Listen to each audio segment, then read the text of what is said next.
Hello student, बेटा आज हमारा नेक्स्ट चैप्टर स्टार्ट करने जा रहे हैं, chapter number 6 and the chapter name is the accounting equation. ठीक है, अकाउंटिंग इक्वेशन क्या होती है? ठीक है, अकाउंटिंग इक्वेशन समझने से पहले आपको समझना होगा format of the balance sheet, कि बैलेंस शीट का फॉर्मेट क्या होता है। ठीक है, बैलेंस शीट जो होती है वो क्या होती है? T shape. अकाउंट की तो नहीं होती है, अकाउंट में हमारा किस शेप का होता है? T shape. ठीक है, बट इसमें क्या होता है? डिफरेंस होता है। ठीक है, इसमें क्या होता है बेटा? डिफरेंस। अकाउंट में डेबिट क्रेडिट साइड होती है, बट इसमें there is no debit and the credit side. ठीक है, इसमें हम बोलेंगे left side and the right side. Left side जो होती है वो होती है हमारी कैपिटल प्लस में लायबिलिटीज, ये कॉलम अमाउंट का। ठीक है, and right side is called the asset, संपत्तियां। ओके, मींस इसके लेफ्ट साइड में हम क्या रखते हैं? हमारी कैपिटल प्लस में जितनी भी लायबिलिटीज होती हैं।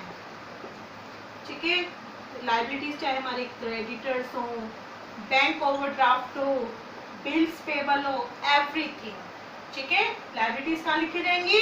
लेफ्ट साइड में। ठीक है, और राइट साइड में हमारी सारी एसेट्स, चाहे हमारे पास कैश इन हैंड हो, हमारे हाथ में पैसा, चाहे हमारा पैसा कहाँ पे हो? कैश एट बैंक, बैंक में जमा हो। ठीक है, चाहे हमारी मशीनरी हो, फर्नीचर हो, बिल्डिंग। ठीक है, चाहे हमारा स्टॉक हो, जो कुछ भी हो, हमारी जो भी संपत्तियां होंगी वो कहाँ लिखी जाएगी? बैलेंस शीट के राइट हैंड साइड। ठीक है, और सबसे बड़ी बात, ठीक है, क्या होगी? जब हम क्या करेंगे? रिकॉर्ड कर देंगे एवरीथिंग। ठीक है, उसके बाद हम किसी भी पॉइंट पे इनका टोटल करेंगे। ठीक है, तो ये टोटल क्या आना चाहिए? इक्वल। ठीक है, क्या आना चाहिए बेटा? इक्वल आना चाहिए। और यही हमारी क्या होगी? Accounting equation. हमारी अकाउंटिंग इक्वेशन भी क्या होगी? कैपिटल प्लस में liabilities is equal to the assets. Means आप किसी भी बिजनेस ट्रांजैक्शन एंड में अगर क्या करते हो? टोटल करते हो, तो ये क्या आना चाहिए? ऑलवेज इक्वल आना चाहिए। अगर ये इक्वल नहीं है, it means you do some error. ठीक है, तब हम हमारा एग्जांपल स्टार्ट करते हैं। ठीक है, मैं आपको एक एग्जांपल के थ्रू, तो ट्रांजैक्शंस के थ्रू आपको समझाती हूँ अकाउंटिंग इक्वेशन। आप अपनी बुक्स ओपन कर लीजिएगा बेटा, जब भी ये वीडियो देखें और उसमें चेक करते चलिएगा। देखो, अकाउंटिंग इक्वेशन करने का क्या तरीका होता है? आप सबसे पहले ऐसे 2 लाइन्स, ठीक है, फिर यहाँ पे ये कहलाएगा हमारा, यहाँ क्या लिखोगे? पर्टिकुलर्स या फिर ट्रांजैक्शंस। यहाँ क्या लिखोगे बेटा? ट्रांजैक्शंस। ठीक है, उसके बाद बैलेंस शीट में हम लेफ्ट हैंड साइड क्या लिखते हैं? कैपिटल प्लस में लायबिलिटी। तो यहाँ पे भी हम हमारा क्या लिखेंगे? कैपिटल प्लस में लायबिलिटीज और इज इक्वल टू एसेट्स। ठीक है, समझ में आ गया बेटा? आप बेशक से इसको अपोजिट पे कर सकते हैं, यहाँ एसेट्स लिख सकते हैं, उधर कैपिटल प्लस में लायबिलिटी लिख सकते हैं। लेकिन जब बैलेंस शीट करोगे तब क्या होगा? ये ऑलवेज ऐसे ही लिखा जाएगा। ठीक है, यहाँ आप अपने सुटेबिलिटी के अकॉर्डिंग जैसे भी ट्रांजैक्शन को कर सकते हैं। ठीक है, अब हम यहाँ अपोजिट करते हैं, यहाँ हम लिखते हैं हमारी एसेट्स और यहाँ लिखते हैं is equal to liabilities plus capital.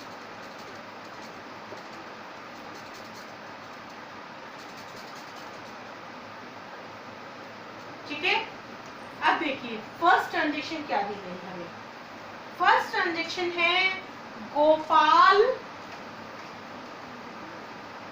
Started business with cash rupees 75,000 as capital. First transaction, सबसे पहले आप ट्रांजैक्शन को कहाँ लिखोगे? ट्रांजैक्शन कॉलम में, कि गोपाल क्या कर रहा है? बिजनेस स्टार्ट कर रहा है, ठीक है, क्या लगा के, पैसे लगा के, किस फॉर्म में, कैपिटल फॉर्म में। देखो हर एक ट्रांजेक्शन, मैंने आपको बताया था हमारा जो बिजनेस है वो डबल इंटरेस्ट सिस्टम पे चलता है, एक चीज डेबिट होगी तो दूसरी क्रेडिट होगी, ठीक है। तो अब इससे दो ट्रांजेक्शन क्या इफेक्ट कर रही है, अब बिजनेस स्टार्ट कर रहे हो, बिजनेस में क्या आ रहा है, पैसा, पैसे आए, और पैसे क्या होती है, एसेट्स। तो हम एसेट साइड में, यहाँ पे देखो बेटा मैंने स्पेस छोड़ा है, यहाँ पे एसेट साइड में हम क्या लिख देंगे, कैश, ठीक है, क्या लिख देंगे, कैश, और कैश में यहाँ नीचे लिख देंगे ट्रांजेक्शन नीचे 75,000 कि हमारे पास क्या है, 75,000 रुपीज, ठीक है। अब तो ये एक ही हुई, पैसा आया, लेकिन पैसा कौन लगा रहा है, ओनर, ओनर की क्या बढ़ गई, कैपिटल, ठीक है। तो दूसरी साइड का लिखेंगे हम, यहाँ कैपिटल के नीचे कैपिटल लिखकर और 75,000। देखो यहाँ पे ट्रांजेक्शन कंप्लीट हुई और हमारा बैलेंस भी क्या आ रहा है, इक्वल, समझ में आ गया। First transaction completed, now the second transaction term. Second transaction है Gopal purchase furniture for cash ₹5,000। Gopal ने 5,000 रुपए का फर्नीचर नकद खरीदा। अब देखो आप अपने ऊपर लो, ठीक है, आपने क्या किया, आप मम्मी ने आपको पैसे दिए, ये सब्जी ले आओ, ठीक है। अब आप बाजार गए और आप क्या लेके आए, सब्जी, तो आपके पास क्या आया, क्या गया, आपके पास सब्जी आ गई और पैसे चले गए, मतलब पैसे तो क्या हो गए आपके कम। तो अब यहाँ जब आप फर्नीचर खरीद रहे हो तो पैसे आपके कम हो गए, तो आप कैश में से क्या कर दोगे, रुपए लेस कर दोगे। हम लेस के लिए माइनस टर्म नहीं लगाएंगे, हमारे कॉमर्स में माइनस के लिए हम क्या यूज करते हैं, ब्रैकेट, ठीक है। हम माइनस कर देंगे 5,000। अब दूसरी क्या चीज है, सब्जी, आपके पास सब्जी है लेकिन ये बिजनेस है, बिजनेस में क्या आ रहा है, फर्नीचर, और फर्नीचर में क्या होती है, एसेट्स, ठीक है। तो हम यहाँ पे कैश के साथ क्या लिख देंगे, फर्नीचर, ठीक है, और यहाँ प्लस कर देंगे इसी लाइन में, अंडरस्टूड। अब transaction completed, then the total of the transaction, दो ट्रांजेक्शन हो गए, अब इनका टोटल करते हैं। 75 में से 5 गए, 70,000 प्लस में यहाँ पे कितना है, 5,000 इक्वल टू, इसमें कोई चेंज नहीं हुआ, ये देखो इधर का टोटल 75, ये भी 75, अंडरस्टूड, ठीक है। नेक्स्ट ट्रांजेक्शन करते हैं हम। नेक्स्ट ट्रांजेक्शन है Gopal purchase goods on cash ₹20,000। Gopal ने 20,000 रुपए का स्टॉक गुड्स खरीदे, सामान खरीदा बेचने के लिए। अब वही चीज कैश क्या हो गया, कैश में खरीदा तो कैश क्या हो गया, कम, कैश एक तो कम कर देंगे 20,000 रुपए। दूसरा क्या आ गया आपके पास, सामान आ गया, सामान भी क्या होगा आपका एसेट, तो हम यहाँ एक और टर्म ऐड कर देंगे गुड्स, ठीक है। हम यहाँ लिख देते हैं गुड्स के नीचे 20,000। Transactions are completed. Again total 70 minus 20 is the 50,000. यहाँ कोई भी टर्म नहीं हुई, फर्नीचर में no change, 5,000 as it is, इसमें ये 20,000 and there is no change in the capital 75. देखो अब टोटल करो, 50 plus 5 is the 55, 55 plus 20 is the 75, equal आ रहा है हर एक ट्रांजेक्शन के बाद, ओके। नेक्स्ट ट्रांजेक्शन, ये बेटा मैं इरेज करती हूँ, अब हम इस बैलेंस को यहाँ लिख लेते हैं। ये हमारे पास जो कैश है 50,000, फर्नीचर है 5,000 और है 20,000 के, इज इक्वल टू कैश हमारे पास 75।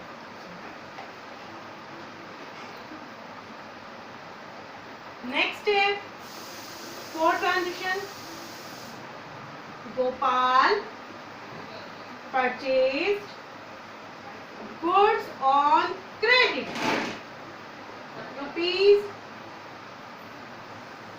₹16,000। देखो तो इससे पहली ट्रांजेक्शन क्या थी, गोपाल ने गुड्स से खरीदे थे, लेकिन किसमें, कैश में। अब क्या, क्रेडिट, क्रेडिट मतलब उधार, ठीक है।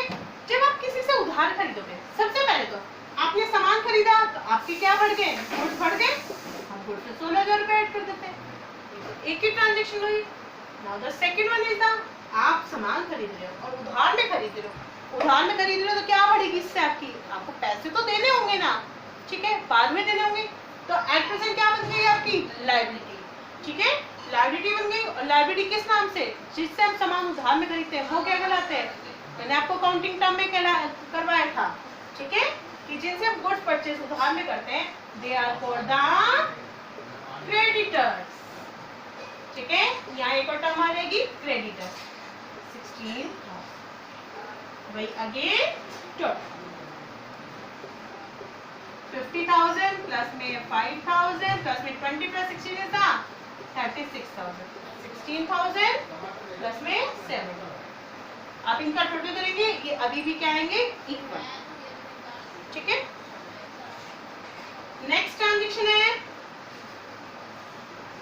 Gopal posting rupees, sorry, goods costing rupees 12,000 sold on credit for rupees 15,000। Transaction क्या हमारी कि हमने, उसने क्या किया, गुड्स बेचे, कितने रुपए के गुड्स थे, 12,000 रुपए के, सामान तो था 12,000 का, बेचा कितने में, 15,000 में, और वो भी किसमें, उधार में, ठीक है। आप देखो, आप कोई सामान बेचते हो, ठीक है, आपने, आपके पास सामान था 36 का, आपने क्या किया, 36 में से 12 का सामान बेचा, आप बेचा चाहे कितने भी रुपए में, सामान तो आपका कितने का कम हुआ, 12 का, तो हम गुड्स में से क्या करेंगे, 12,000 रुपए लेस कर देंगे। दूसरी चीज क्या, आपने कितने रुपए में बेचा, उसे 15,000 में, और किस में बेचा, उधार में।